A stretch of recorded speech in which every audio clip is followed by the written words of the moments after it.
I have to be honest with you. When I first pulled this deck of sources and I saw the title Choosing a Timeline, my finger, uh, it just hovered over the delete button. I can imagine. It just screamed internet rabbit hole to me.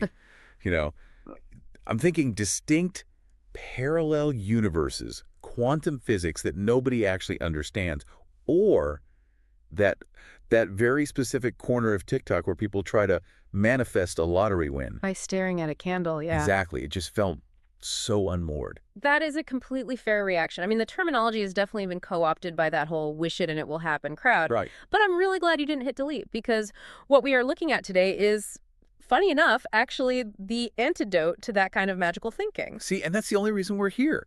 I started reading the source material, and maybe 2 pages in, I realized, oh, this isn't about bending the laws of physics. It's not about playing God with the universe. It's actually, and this really surprised me, it's a psychological framework. It is startlingly practical, and we should probably clear the deck right away. In this context, a timeline isn't a sci-fi plot device. No. It's a trajectory. It's the path your life takes based on where you put your attention. The central premise isn't that you can control the world with your mind. It's that you can determine the quality and direction of your life through what a text calls cumulative orientation. Cumulative orientation. I really want to circle that because that's the phrase that convinced me. But before we get to the mechanics of how that all works, we have to deal with the elephant in the room. Mm-hmm. The source uses this phrase, I am the deciding factor. Now, if I'm playing devil's advocate, that sounds a little bit like victim blaming. It can, yeah. If I get hit by a bus or the economy crashes and I lose my job, saying I am the deciding factor feels, I don't know, arrogant at best and just delusional at worst. I agree, and if that's where the text stopped, I would have tossed it too. But the source makes a critical distinction right after that claim. It says, very explicitly, you do not choose every event. It requires humility. It acknowledges that external forces exist, other people have free will, and, random chaos is a real thing. So if I'm not choosing the events, then in what sense am I the deciding factor? Yeah. Because those two ideas feel like they're fighting each other. Think of it in terms of storytelling. This is the central metaphor the source really relies on. Okay. You are not the author of the circumstances. You don't get to write the weather or the traffic or, the corporate merger that eliminates your department. Those are plot points handed to you by the world. Right. But you are the absolute author of the response. So the event is like the writing prompt. Yes, exactly. The event is the prompt, the response is the story. And the source argues that most of us think the event determines the timeline. We think, I lost my job, so now I am on the tragedy timeline. Right, this is a bad story now. But the text argues that the timeline is determined by the genre of your response. Do you write a tragedy? Do you write a redemption arc? Do you write a gritty survival thriller? You decide the genre, even if you didn't pick the setting. That distinction between controlling what happens and choosing how life unfolds through you, that's a heavy lift. It sounds good on paper, but in practice, when things go wrong, our default is to feel like the victim of the plot, not the author of it. That is the default, yes. And that's where cumulative orientation comes in. This is why I love this material. It moves us away from the idea that you need to have one big epiphany to change your life. Exactly. We often think change happens in a montage, right? The music swells, you get a haircut, and bam, you're a new person. The movie moment. We're all waiting for the movie moment. But the math doesn't support that. The source argues that timelines aren't jumped, they are walked into. It's all about the compounding interest of micro-decisions. Okay, this is where we get into the 4 pillars. The text breaks down 4 specific areas where we are constantly making these micro-decisions, and usually without even realizing it. I want to go deep on these because when I read them, I realized I was failing at about 3 of them on a daily basis. They're deceptively simple, aren't they? Okay, so the first one is what you tolerate. This is usually where the biggest leaks in our energy come from. When they say tolerate, are we talking about big things, like a toxic boss? Or is it more subtle than that? It's both, but I think the subtle stuff is more dangerous because it's invisible. How so? Well, think about a broken window in a building. If you tolerate the broken window, it signals that the building isn't cared for, and then pretty soon you have graffiti, then structural damage. Right. In our lives, what we tolerate sets the baseline for our reality. If you tolerate a disorganized workspace, you aren't just tolerating mess. You are tolerating a signal to your brain that says, I don't need clarity. If you tolerate passive-aggressive comments from a friend, You're agreeing to a timeline where your boundaries don't matter. Ugh, that's uncomfortable to hear. It's like that leaky faucet you stop hearing after 3 weeks, but it's still rotting the floorboards underneath. Precisely. And the scary part is that whatever you tolerate, it becomes the floor. It becomes the new standard. If you want to shift the timeline, you don't start by manifesting $1 million. You start by looking around your life and saying, what am I putting up with that makes me feel small or scattered? Yeah. And you stop tolerating it. So it's subtraction before addition, which leads us perfectly to the second pillar, which is the addition side, what you nourish.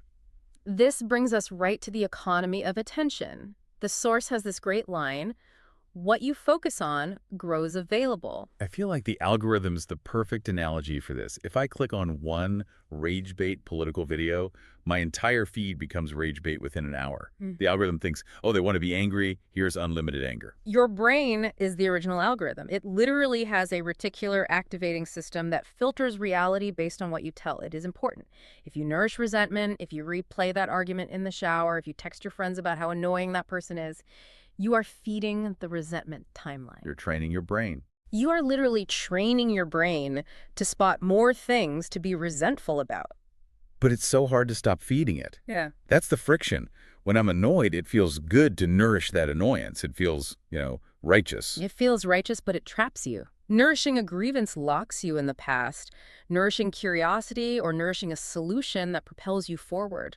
It's really just a question of investment. You have a finite amount of cognitive energy every day.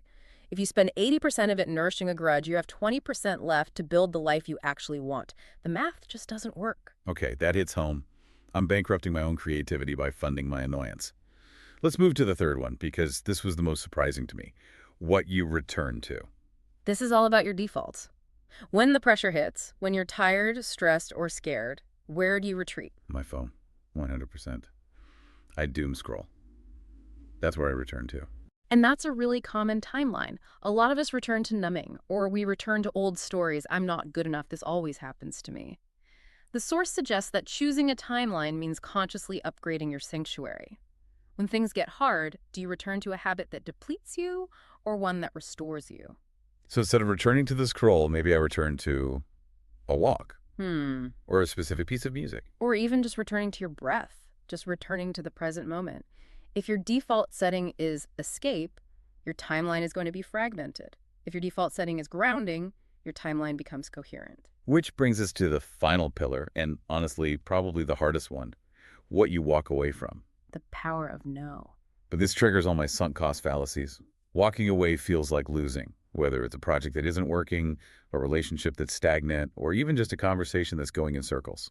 It feels like losing because we are conditioned to think that endurance is a virtue, and sometimes it is.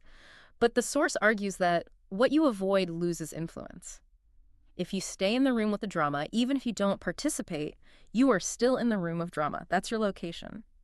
Walking away is the ultimate timeline shift because it completely removes you from that probability field. It's like an editor cutting a scene from a movie. If the scene isn't serving the plot, you don't try to rewrite the dialogue. You just cut the scene. You cut the scene. And that takes real courage. It's scary to walk away because you don't always know where you're walking to. Right. But the text implies you don't need to know the destination. You just need to know that this place isn't it.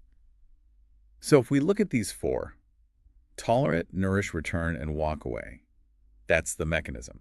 That's the math of the timeline. But here's a question the source poses that I think is really profound. Why do two people, given the exact same circumstances, same economy, same tragedy, maybe even the same upbringing, end up in completely different lives?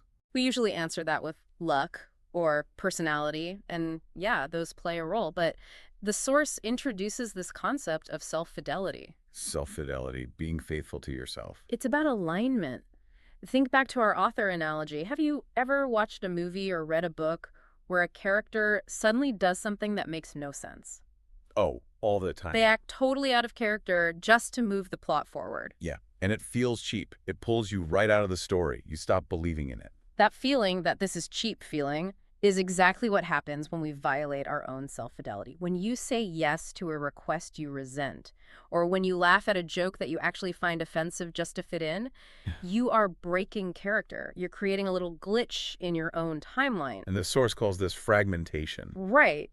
When you betray yourself repeatedly, the timeline fragments. You feel scattered, anxious, like you're wearing a costume that doesn't fit. But when you operate from self-fidelity, even if the external world is chaotic, your internal timeline is coherent. You make sense to yourself. That concept of coherence is really appealing.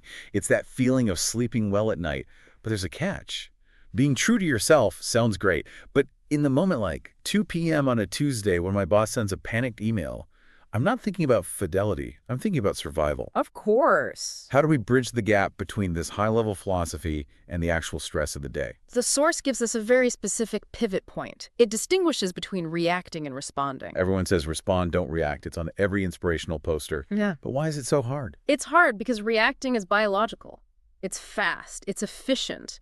Your amygdala sees a threat, the email, and it fires a script. Defend, attack, hide. That's a reaction. It happens to you. Responding requires you to override millions of years of evolution just to create a pause. That pause is the timeline shift. That pause is the only place where free will exists. In a reaction, you are a passenger. In a response, you're the driver. And to help us occupy that pause, the text gives us 3 questions. These are your navigation tools. Okay, I want to walk through these with a real scenario. Let's say I get that email. A client hates the work, they're being rude, and my stomach just drops. My reaction is to snap back or spiral into shame. Right. But I manage to pause. The first question the source tells me to ask is, does this move me toward integrity or away from it? It's a binary question. If you snap back with snarky email, does that feel like the person you claim to be? Usually the answer is instant. No, that's just my ego defending itself.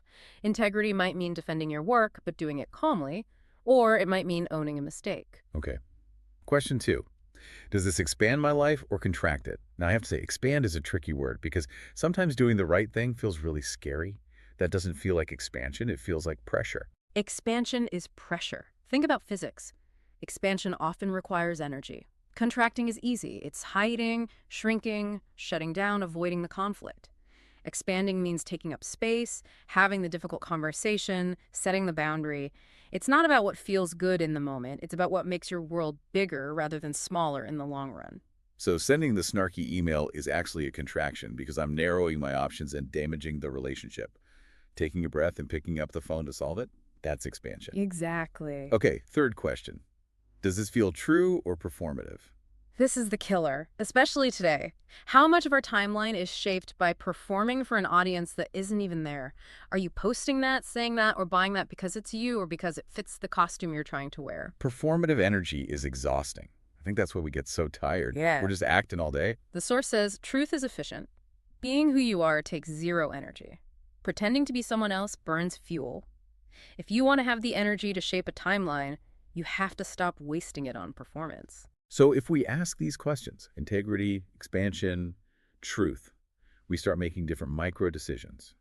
And the cumulative effect of those decisions is that we end up in a different genre of story. Yes. And note what we haven't talked about. We haven't talked about controlling the outcome. We haven't said, if you ask these questions, the client will apologize and give you a raise. Right, there's no guarantee. Maybe they will, maybe they won't, but you will have navigated the event with dignity. You will have kept your timeline coherent. And that's the presence the text talks about. It's not some mystical state where you float above the ground. It's just being awake at the wheel. Awareness gives you choice. Choice gives you direction. Without awareness, you're just drifting. And a drifting boat ends up wherever the current takes it, which is usually on the rocks. It's interesting. We started this conversation sort of making fun of the woo-woo idea of timelines. But we've landed on something that requires a lot more work than just manifesting. This is actually really hard. It requires constant vigilance over what you tolerate and what you nourish. It is hard work, but it is the only work that actually belongs to you. You can spend your life trying to control the weather, trying to control what other people think, how the economy moves, what disasters happen, and you will fail. Because that's not your job. You are not the director of the universe. You are the lead actor in your own life. And your job is to deliver a truthful performance regardless of the set design. Deliver a truthful performance. Yeah. I love that. It ties it all back to that author idea. The source material ends with a challenge, and I think we should leave you, our listener, with it too. Yeah. It asks us to look at the immediate future like the next hour. Right.